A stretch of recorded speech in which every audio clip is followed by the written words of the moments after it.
Good morning, afternoon, evening, wherever you are, and welcome to GAN, Global Atheist News, our weekly review of how religion impacts humanity.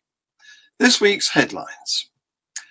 Iraqi Prime Minister al-Kadhimi survived a drone attack on his home. BBC correspondent John Simpson fights back tears describing Afghan children facing starvation. The Taliban allow polio vaccine program to restart in Afghanistan. And Dr. Zakir Nayak declares masturbation halal. And then there's a Voice of Islam radio interview from me.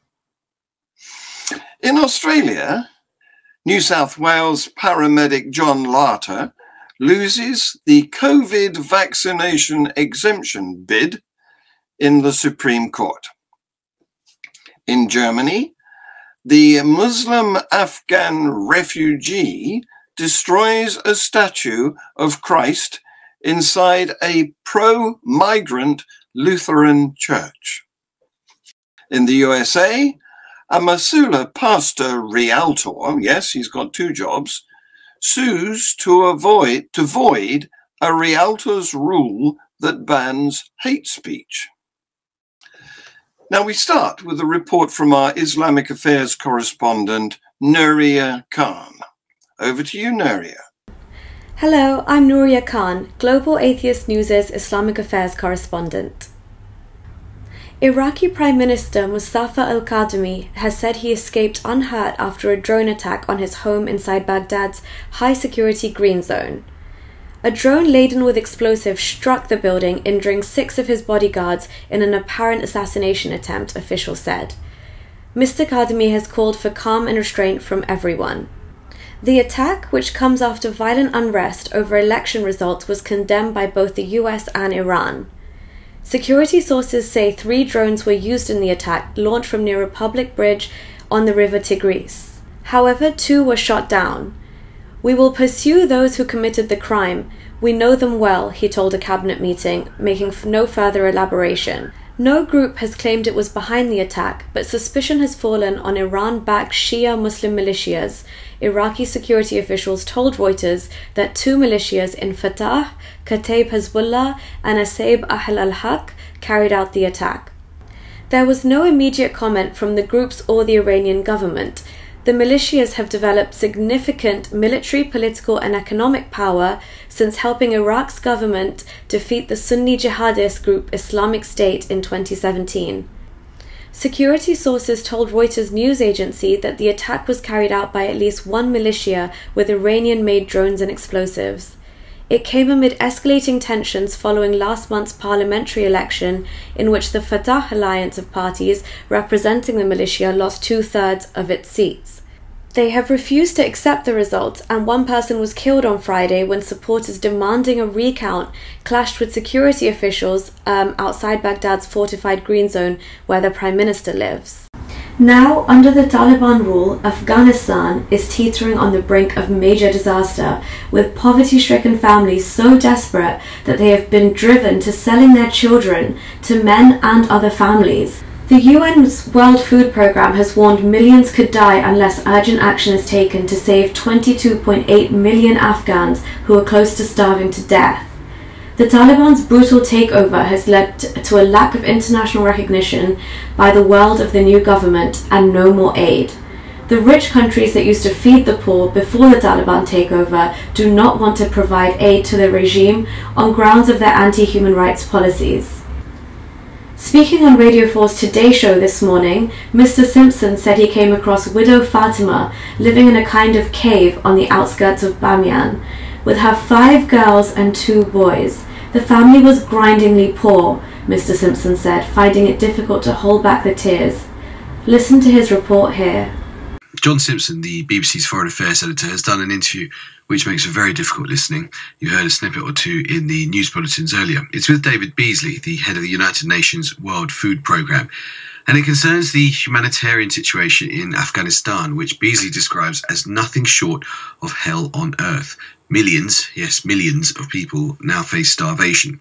3 months after America pulled out of Kabul, the news caravan with its cameras and microphones and the world's attention has to a large degree moved on. But John is there for us in Bamiyan in Afghanistan and joins us on the line right now. John, good afternoon to you from London. Just give us a sense, please, of the scale of the catastrophe that David Beasley described to you. It's heading this way. It's like being in a slow car crash, Shamal. You can see what's going to be down the road.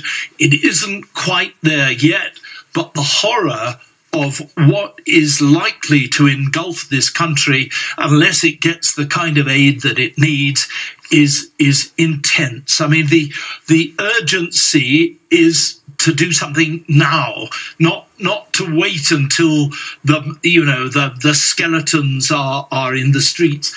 When I walk around the streets, everybody is really, really nervous. The Taliban themselves are so nervous that they're perfectly prepared to cooperate with the World Food Programme and other outfits that, normally they think are this kind of devil's spawn. And David Beasley, the head of the WFP, put it this way to me when I spoke to him down the line. He was in Kabul, I was here in Bamiyan. He said this: it is as bad as you possibly can imagine. In fact, we're now looking at the worst humanitarian crisis on earth. 95% of the people don't have enough food, and now we're looking at 23 million people marching towards starvation. Out of that, almost 9 million are knocking on famine's door. The winter months are coming. We're coming out of a drought. The next 6 months are going to be catastrophic. It is going to be hell on earth. 9 million knocking on famine's door. Goodness me, John. And the point you make about the Taliban actually being grateful for the UN's presence is so fascinating. I mean, what is being done? What can be done immediately to ameliorate this crisis? It just needs lots and lots of aid coming in vast quantities, really, really urgently. It's just a question of a few months. The trouble is that there's been a kind of perfect storm. It's going to be a bad winter. All the signs are there. As we drove here, we could see all the snow on the mountains already quite early on. And people have not got the money, thanks partly to the Taliban taking power and the exodus of all of the kind of external outfits, mostly leaving the country, not entirely, and because nobody has the money, the food, there's been a big drought here. The food hasn't been created. I went to see, I'm sitting here with my, looking out over the Bamiyan statues, the famous Bamiyan statues, except of course they're not there because the Taliban blew them away 20 years ago. And right in a kind of cave just beside them, I came across a woman whose name's Fatima, and she's a widow. And she's got 7 kids, 5 girls and 2 boys, and they're grindingly poor already. She used to make money by weeding the area for a local farmer. He can't pay her now because he's not able to grow the crop that he was growing. She's got no money. She's having to beg for fuel to make a fire, and beg for flour, which used to be delivered under the old government before the Taliban came in. And looking round at those kids, Amal, it was quite difficult. I'm sorry to... I've seen a lot of bad things in my time, but it hasn't yet happened, and yet it's just round the corner, and they know it. And so when I interviewed David Beasley, I said to him, okay, just give me one message to the leaders of the world and all the rich people and so on. What do you say to them? To the world leaders, to the billionaires. Imagine if this was your little girl or your little boy or your grandchild about to starve to death. You would do everything you possibly could. And when there's $400 trillion worth of wealth on the earth today, shame on us that we let any child die from hunger. Shame on us. I don't care where that child is. Well, John, you're doing some absolutely heroic work out there, and it's wonderful that even though the news caravan has largely moved on from the rest of the world, you are covering what's going on in Afghanistan. We're very proud of the work you're doing there on behalf of the BBC. It's good to talk to you, John. Now for some items of good news. The World Health Organization and the United Nations Children's Agency kicked off a polio vaccination campaign in Afghanistan on Monday, the first nationwide campaign to fight the disease in 3 years. Afghanistan and neighbouring Pakistan are the last countries in the world with endemic polio, an incurable and highly infectious disease transmitted through sewage that can cause crippling paralysis in young children. Polio has virtually been eliminated globally through a decades-long inoculation drive, but insecurity, inaccessible terrain, mass displacement, and suspicion of outside interference have hampered mass vaccination in Afghanistan and some areas of Pakistan. Until the disease is eliminated completely, it remains a threat to human health in all countries, especially those with vulnerable health systems because of the risk of importing the disease, according to the health experts. Dr. Zakir Nayak, medical doctor, declares masturbation halal. See this video by Haris Sultan and yours truly. We know that somehow, even in Christianity and Islam as well, self-pleasure, masturbation is always considered as a bad thing and an evil thing to do. And then we always say that in Urdu, we've pressed this matter a lot and we've copped a lot of criticism for it, but we are just basically saying what we know in the Western world is not really that much of an issue. We're introducing those topics quite abruptly, quite frankly, in Urdu speaking world, which is like very weird for them. They're like, whoa, we've never thought of this. So we've been saying this for a while. There's no harm in masturbation. Anything that's not done like crazies is fine. And you shouldn't feel guilty about masturbation. And if masturbation saves you from becoming into a sex pest or a sex animal or a predator, then go for it. Wank it all off. So we've been saying that a lot. And guess who joined the party, Nuria? Do you want to know the party? Do you want to know who joined us in our message that wank it all off? Wanking is a good thing. Do you want to know who yeah, go on. Dish. Who is it? Our very own brother has a very good question. Brother medical doctor. Dr. Nayak is giving us some medical advice about masturbating. He's actually, for the first time, he has actually taken good use of his medical degree. Listen to what he has to say.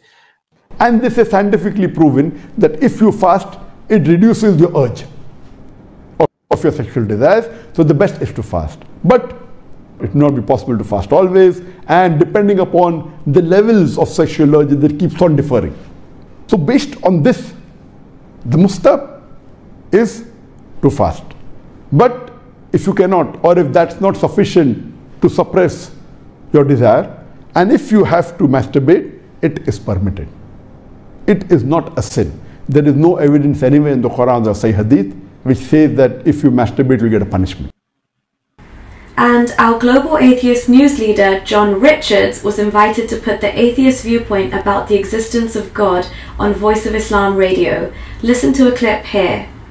Well, John Richards, I'm pleased to say, is with us. He's the president of Atheism UK. Atheism UK is Britain's only distinctively atheist organization. Thank you very much for coming on. You're welcome. Thank you for having me. No, pleasure. When was this Atheist Alliance established, and how many members are registered in the UK? Right. Well, there's a slight misunderstanding here because Atheist Alliance International is not the organization that I'm with at the moment. I worked as publications director of Atheist Alliance International until earlier this year, and then I changed my job, and I'm now president of Atheism UK, which was established in 2009 and has over 3,000 members. You can find it on the Atheism UK website, YouTube channel, and social media sites. Mm-hmm. What are your objectives? Do you want people to realize that God doesn't exist? Is that your objective? And why do you think that will be in the interest of people? Well, I'm a retired science teacher, and I want people to realize how we know things, what counts as evidence, and how we discover information. And religions do not follow a sensible route to providing answers to mysteries. So my job is to enable people to think more critically and achieve a more rational world.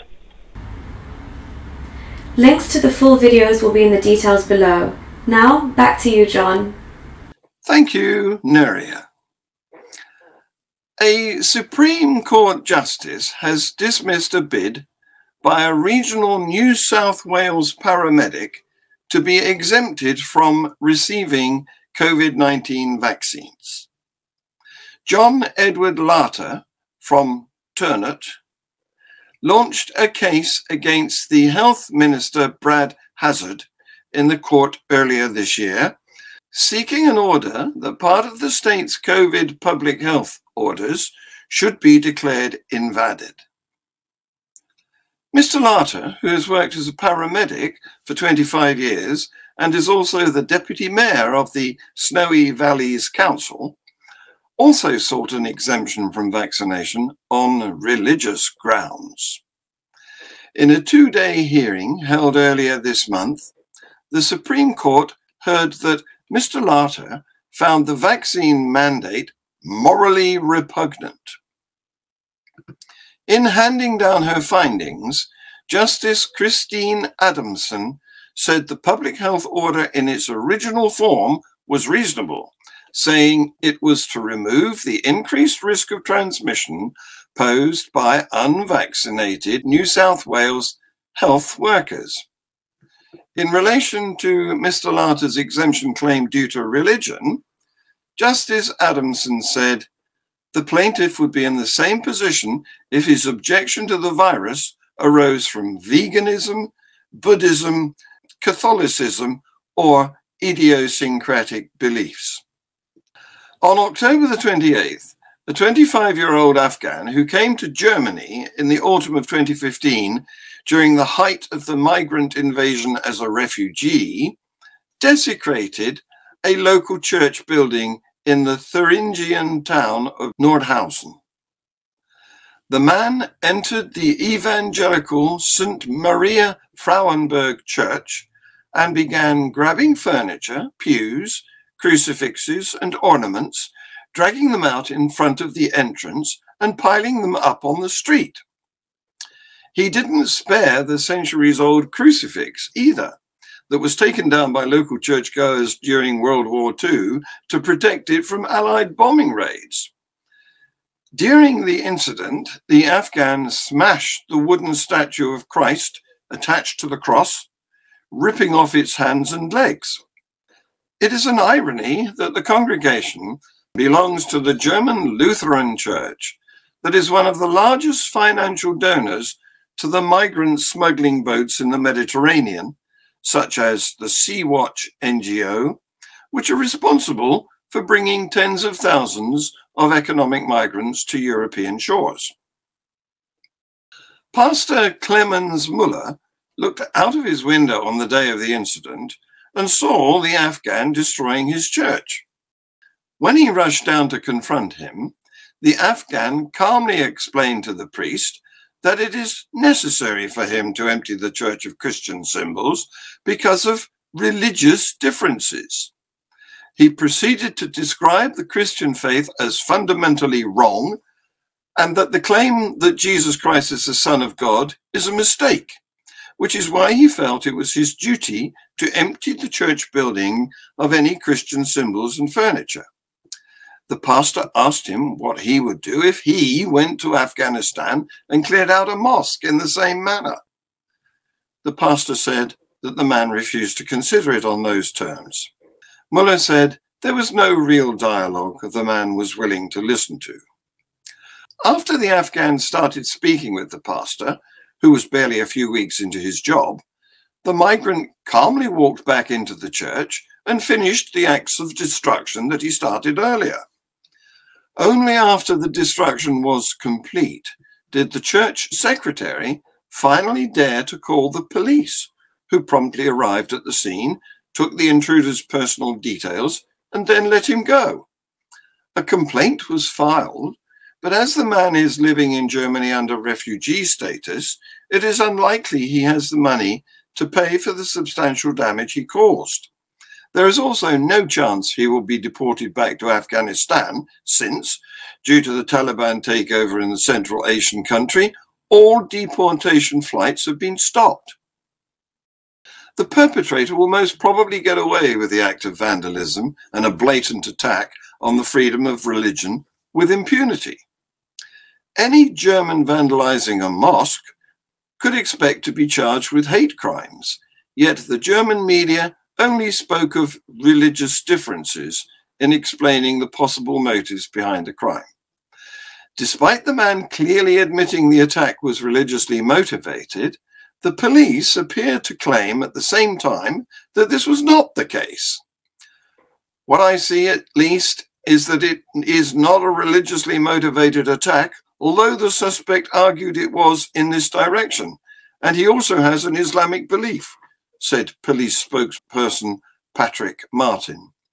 The police appear to be acknowledging reality and denying it, all in one sentence. This is highly emblematic of the political and social perception around sensitive issues such as Islam and immigration in modern Germany.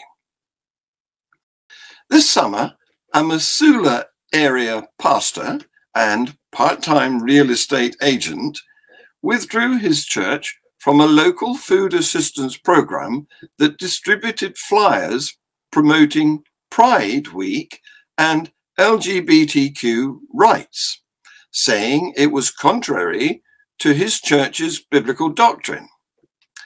The Clinton Church, 15 miles east of Missoula, has worked for several years with the Missoula Food Bank to distribute free lunches in the community to kids who need it.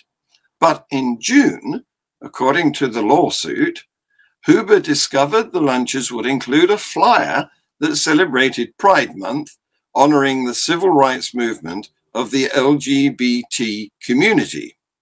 In July, Pastor Huber wrote an open letter to his congregation saying the flyer was contrary to church teachings and therefore the church would no longer partner with Missoula Food Bank to distribute the lunches. Several weeks later, a local citizen filed a complaint against Huber with the Missoula Realtors group, citing the National Realtors Association Code of Ethics that says realtors must not use harassing speech, hate speech, epithets, or slurs based on race, color, religion, sex, handicap, familial status, national origin, sexual orientation, or gender identity. Now, Pastor Brandon Huber of the Clinton Community Church is facing an ethics complaint before a Missoula Realtors group for engaging in hate speech and has filed suit to try to void the Realtors ethics rule.